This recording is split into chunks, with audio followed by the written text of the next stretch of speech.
Welcome to Learn English Stories and Novels, where you can improve your English through engaging stories.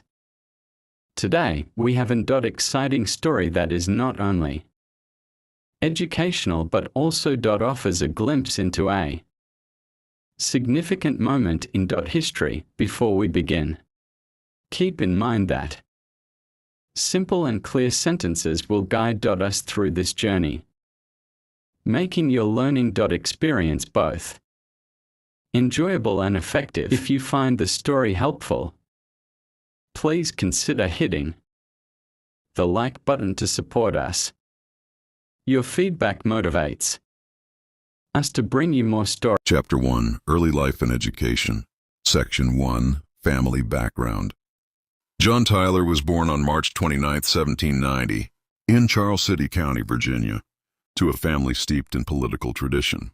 His father, Jhon Tyler Sr., served as the governor of Virginia, and his mother, Mary Ball, was from a well-established family in the region. Growing up in such an environment, Tyler was surrounded by the ideals of public service and governance from an early age. His family's influence allowed him access to some of the best educational opportunities available in the state, a privilege not many could afford. His father's role as a prominent political figure meant that young Jhon was often exposed to important political discussions and figures, laying the groundwork for his own political ambitions.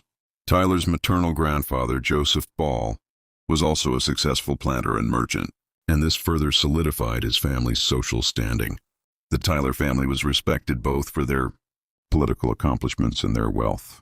This environment created a young man, deeply aware of his family's legacy and the expectations placed upon him to continue it. Section 2, Early Education and Interests. Tyler began his formal education at home, where he was taught by private tutors. His early interest in academics, particularly in the areas of history and law, was evident. At the age of 12, Tyler enrolled at the College of William and Mary in Williamsburg, Virginia, making him one of the youngest students to ever attend the prestigious institution. There he excelled in his studies, particularly in law and the classics, earning the admiration of his professors. Tyler's academic rigor and intellectual curiosity were clear, and he graduated in 1807 at just 17 years old. During his time at college, Tyler developed a deep understanding of the law, a subject he would later pursue in his professional career. His exposure to the Enlightenment ideals that were prominent at the time also had a significant impact on his political philosophy, shaping his belief in limited government and individual rights. It was during these formative years that Tyler's passion for public service took root, and he began to see law not just as a profession, but as a means of effecting social change. Section 3, Law and Early Political Aspirations. After graduating from college, Tyler returned to Virginia to study law under the tutelage of a prominent lawyer, Judge John Randolph. Tyler passed the bar in 1809 and quickly established a reputation as a talented and principled lawyer. He was known for his methodical and thoughtful approach to cases, which earned him the respect of his peers. Tyler's legal career gave him the opportunity to enter politics, and in 1811, he was elected to the Virginia House of Delegates, where his political career officially began.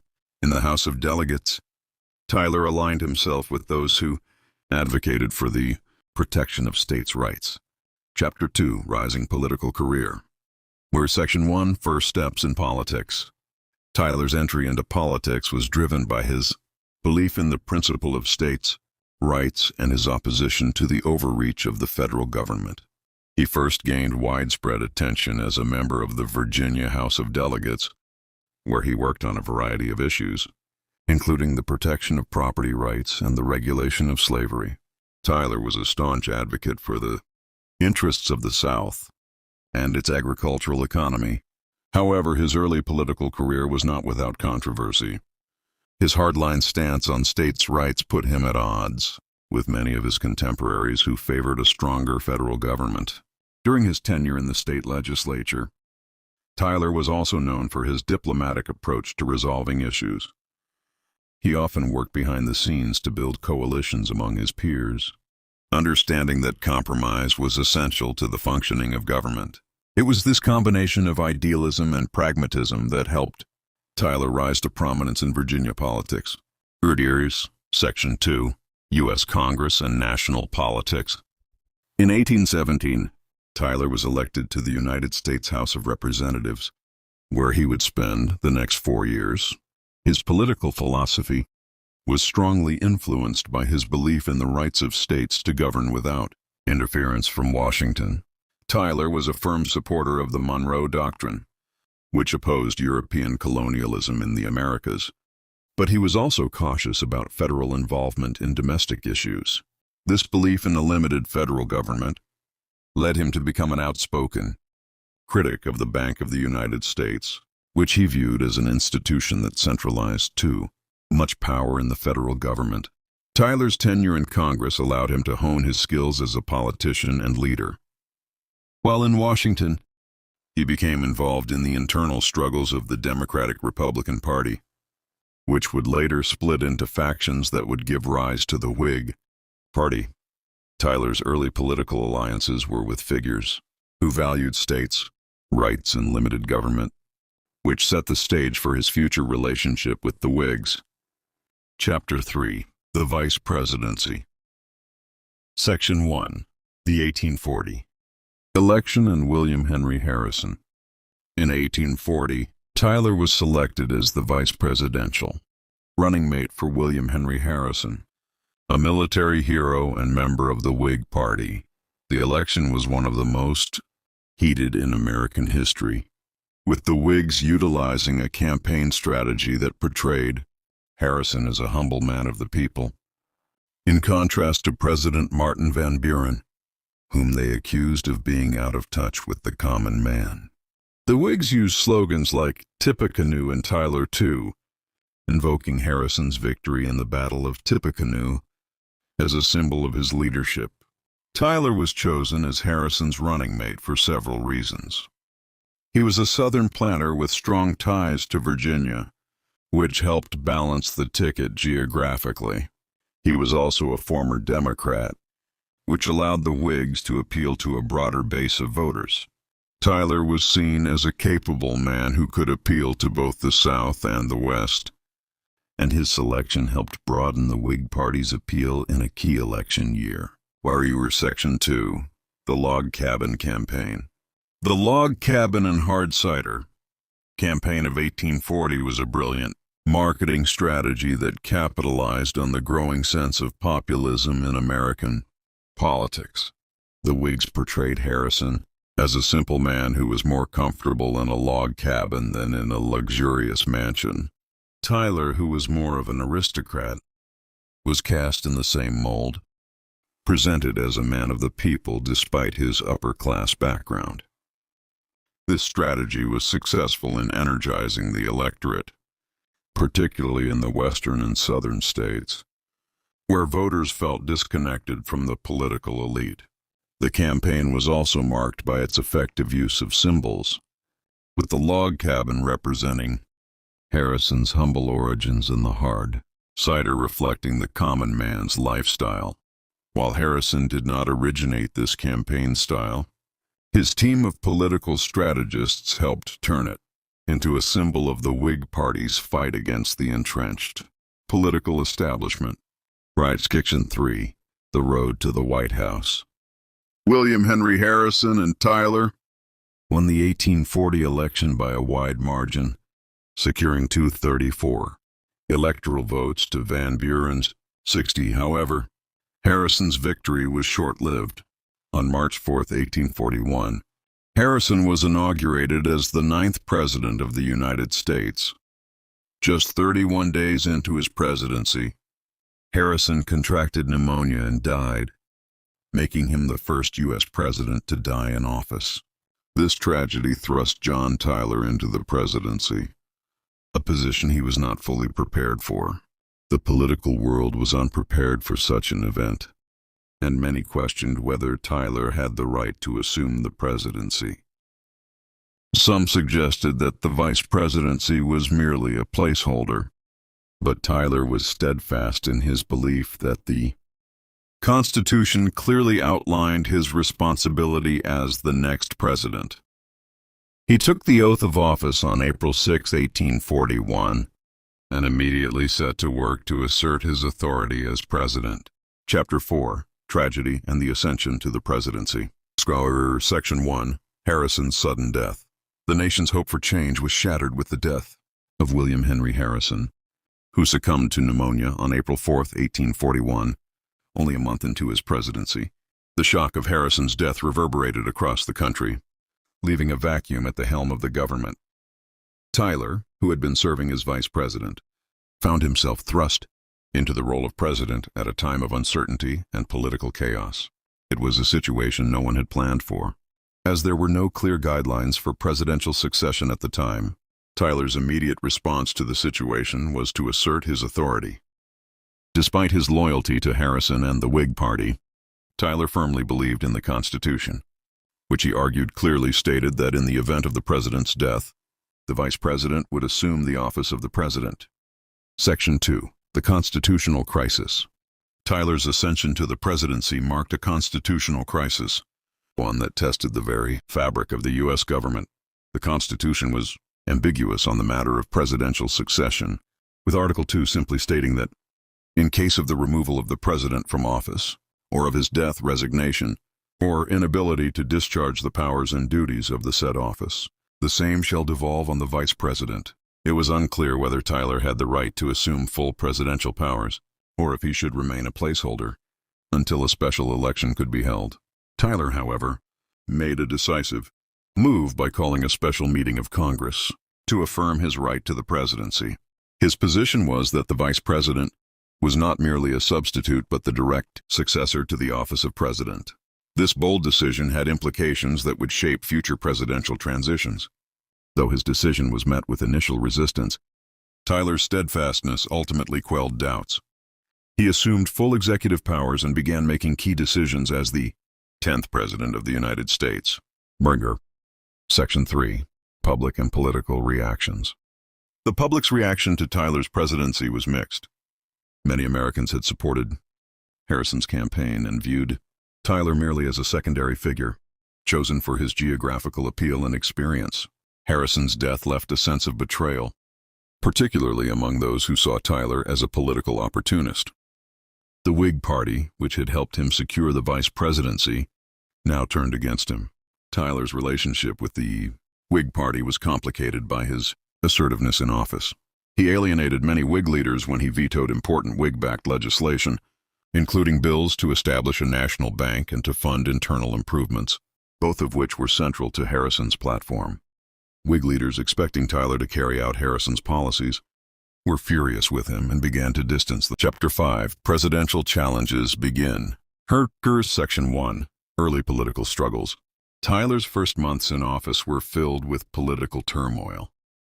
His presidency began with the Whig Party essentially abandoning him, which left him without a political ally in Congress.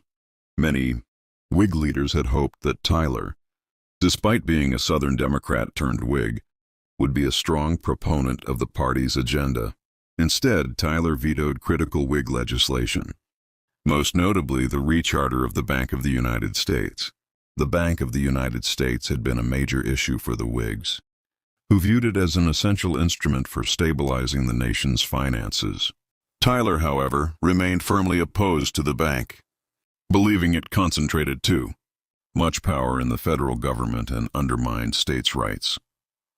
His veto of the bank bill was the beginning of a deepening rift between him and the Whigs. Section 2, the Bank of the United States Battle. The Bank of the United States was one of the central issues of Tyler's presidency. The Whigs had long advocated for the bank's recharter, believing that it would stabilize the economy and facilitate internal improvements. However, Tyler was adamant in his opposition to the bank. He argued that it was unconstitutional and that it gave the federal government too much control over the economy. For Tyler, this was an issue of states' rights and the preservation of a limited federal government. In response to Tyler's veto, the Whigs launched a concerted campaign to override his vetoes. in Congress. They also sought to undermine his administration by accusing him of being a traitor to the Whig cause. Tyler's vetoes angered not only Whigs, but also many moderate members of his own party, who had initially supported him for vice president. The battle over the bank became a defining moment in Tyler's presidency, revealing the deep divisions within his own political party and highlighting the difficulties of governing when one's political base is fractured. Sycamore. Section 3. Tyler's isolation from his party. Tyler's rejection of the Whig agenda marked the end of his association with the party.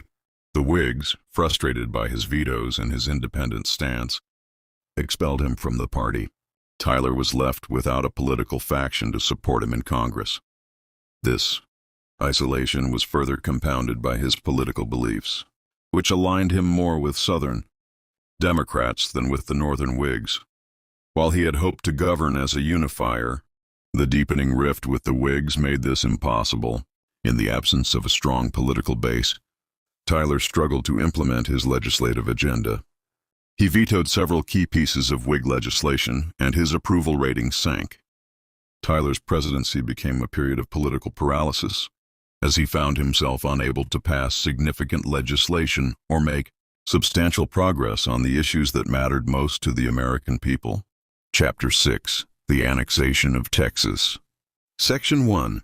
The Issue of Slavery and Expansion. The annexation of Texas was one of the most significant and contentious issues during Tyler's presidency. The Republic of Texas had declared its independence from Mexico in 1836, but the United States had not yet admitted it as a state due to the political complexities surrounding the expansion of slavery.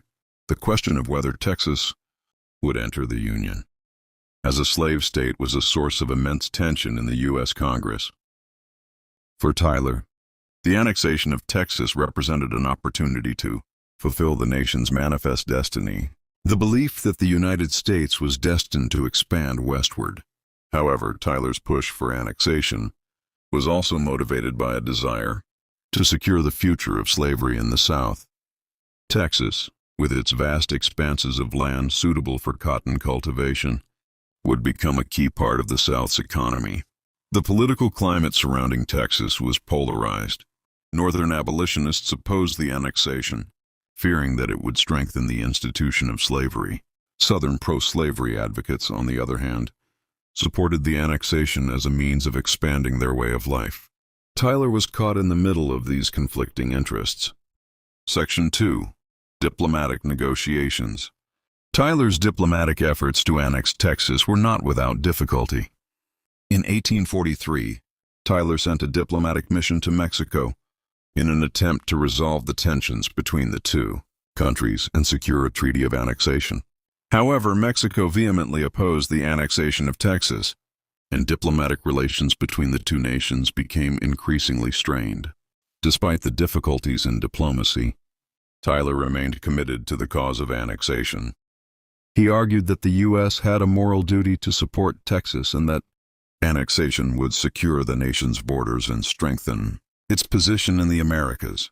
However, his efforts were met with resistance from both Mexico and many members of his own government, who were concerned about the potential for war with Mexico. Section 3. The Annexation Treaty. In the final months of his presidency, Tyler managed to secure the annexation of Texas through a joint resolution of Congress, bypassing a formal treaty process. This was a controversial move, as it required only a simple majority in both houses of Congress rather than the two-thirds majority needed for a treaty. Tyler pushed the resolution through with the help of his political allies in Congress, and Texas was admitted to the Union on December 29, 1845, just weeks before Tyler left office. The annexation of Texas had far-reaching consequences for the United States. It led directly to the outbreak of the Mexican-American War in 1846. As Mexico refused to accept the annexation and tensions over the border escalated. Tyler's role in the annexation was a significant achievement, but it also marked a turning point in the nation's expansion. Chapter 7. The Mexican-American War and its Consequences. Bureau Section 1. The War's Origins. The annexation of Texas was one of the immediate causes of the Mexican-American War, which broke out in 1846. Mexico had never recognized Texas as an independent nation and viewed its annexation by the United States as an act of aggression. In addition, there was a dispute over the border between Texas and Mexico, with the U.S. claiming the Rio Grande as the southern boundary and Mexico insisting it was the Nueces River. Tyler's administration was a significant catalyst for the war, although he was out of office by the time the fighting began. The war that followed would have lasting consequences for both Mexico and the United States, shaping the future of the American West and leading to the expansion of the U.S. territory all the way to the Pacific Ocean. It also intensified debates over the expansion of slavery, as new territories were acquired that could potentially become slave states. Section 2. The war's impact on Tyler's legacy. Though Tyler left office before the war began, his role in the annexation of Texas ensured that his legacy would be tied to the conflict. Many historians have argued that the war could have been avoided had Tyler taken a more conciliatory approach toward Mexico or delayed the annexation of Texas. However, Tyler believed that the United States had a manifest destiny to expand across the continent, and he saw the annexation of Texas as a necessary step in fulfilling that destiny. The Mexican-American War reshaped American politics, as it intensified the sectional conflict between the North and South over the expansion of slavery.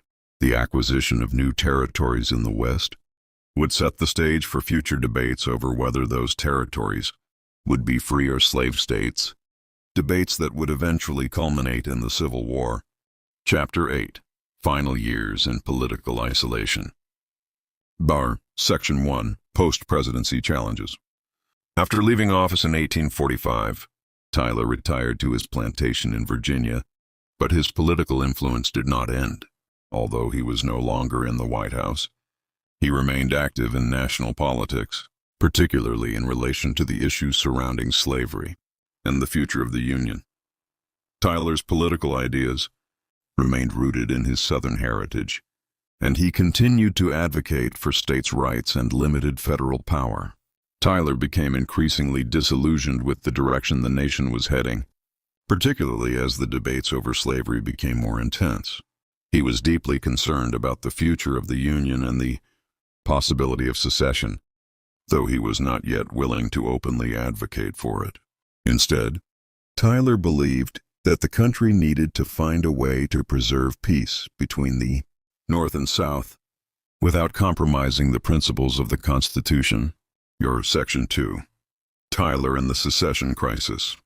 By the 1860s, the nation was on the brink of civil war. As tensions between the North and South escalated, Tyler found himself drawn back into the political fray. He became a delegate to the Virginia Secession Convention, where he attempted to steer the state away from secession and toward a more moderate course. Tyler's efforts to prevent secession ultimately proved futile. In 1861, Virginia seceded from the Union, and Tyler was no longer able to influence the outcome. He passed away on January 18, 1862, at the age of 71, just a few months after Virginia joined the Confederacy. Section 3. Legacy. Jhon Tyler's legacy remains one of contradiction and complexity. He was a president who took bold actions but struggled with political isolation. His presidency set important precedents, particularly in the area of presidential succession, and his role in the annexation of Texas had lasting consequences for the nation. However, Tyler's refusal to compromise on key issues, including the Bank of the United States and his defense of slavery, left him at odds with his party and with many of his contemporaries. Though his political career was marked by controversy and challenges, Tyler's contributions to American politics cannot be ignored. His actions shaped the course of the nation in ways that continue to reverberate today. Chapter 9. Tyler's Post-Presidency. Short Story 1. Tyler returning to Virginia. After stepping down from the presidency in 1845, Jhon Tyler retreated to his estate in Virginia. where he had spent much of his life. His return to the quieter rhythms of plantation life marked the end of his active political career. At his home, Tyler found solace in the peace and familiarity of his Virginia estate. Though retired from public life, Tyler's time in Virginia wasn't without its challenges. As a former president, he had often been the subject of intense political discussions, and many questioned the legitimacy of his presidency, despite his desire to escape the controversies of the White House. Tyler found that his legacy, both the good and the bad, continued to follow him. During this time, he reflected on his presidency, the annexation of Texas, and his strained relationship with Congress, but also on his enduring belief in states' rights. On a quiet spring afternoon, Tyler was seen riding horseback across the vast fields of his plantation, contemplating the course of the nation. Though he was no longer in power, his influence remained strong in Virginia, where he was regarded as a political figure with a complex and lasting impact on American history.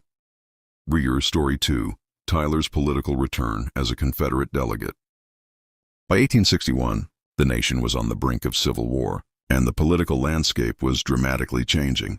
The divisive issue of slavery and states' rights led to Tyler's re-entry into the political arena. Though nearly 71 years old, Tyler was deeply committed to the Southern cause and was a strong advocate for the South's right to secede from the Union. When the Civil War broke out, Tyler did not hesitate to throw his support behind the Confederacy. He was selected as a delegate to the Virginia Secession Convention and played a key role in the state's decision to secede from the Union. In the Confederate Congress, Tyler was an advocate for Southern interests, pushing for the establishment of a new government and the protection. Story 3. Tyler's death and legacy. Tyler's final days came during one of the most tumultuous periods in American history. On January 18, 1862, Tyler passed away at the age of 71 at his home in Richmond, Virginia. His death was marked by mourning, as family and friends gathered around him in his final moments. The nation, however, was divided, with the Civil War raging on and Tyler's allegiance to the Confederacy, adding a layer of complexity to his legacy. Tyler's death signaled the end of an era. He had been president at a time of national division, and while his actions, such as the annexation of Texas, had helped shape the nation's future, his later support for the South during the Civil War left his reputation in a complicated light. Chapter 10. Reflection on Tyler's presidency. Story 1. A monument to Jhon Tyler. Years after his death, Jhon Tyler's contributions to American history began to be more widely recognized, though his presidency had often been dismissed or overlooked. To honor his legacy, a monument was erected in his home state of Virginia. The statue stood proudly in a public square, depicting Tyler as a determined and visionary figure.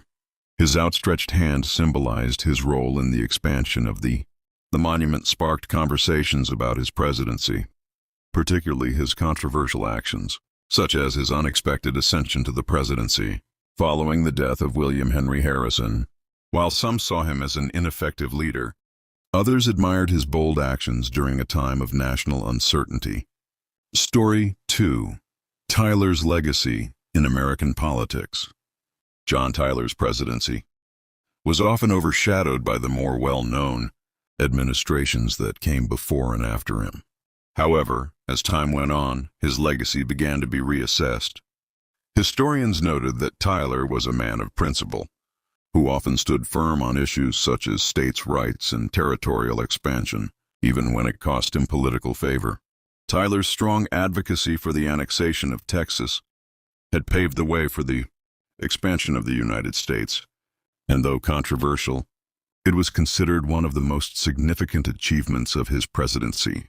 His actions had led to the eventual Mexican-American War and the acquisition of large territories in the West. His time in office was often turbulent, but Tyler's firm stance on issues like states' rights and his support for the Southern cause during the Civil War made him a figure of lasting importance in the political landscape. Modern scholars began to see Tyler not as an accidental president, but as a man who navigated his presidency with a strong, albeit contentious. Story 3. Jhon Tyler's impact on American expansion.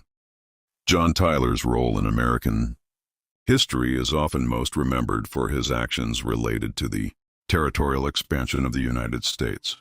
The annexation of Texas, a decision Tyler championed, was one of the most consequential events of his presidency. His persistence in the face of intense opposition from Congress ensured that Texas became a part of the Union, despite fears of war with Mexico. Tyler's presidency marked a key turning point in the history of the United States, as his actions helped define the nation's borders and set the stage for future conflicts. While his actions were often divisive and controversial, these chapters provide a reflection on Jhon Tyler's post-presidential years, his return to political life during the Civil War, and his complex legacy. Tyler's actions, especially his role in the annexation of Texas and his support for the South, have left an indelible mark on American history, one that continues to be analyzed and debated to this day. Let me know if you need further details or adjustments.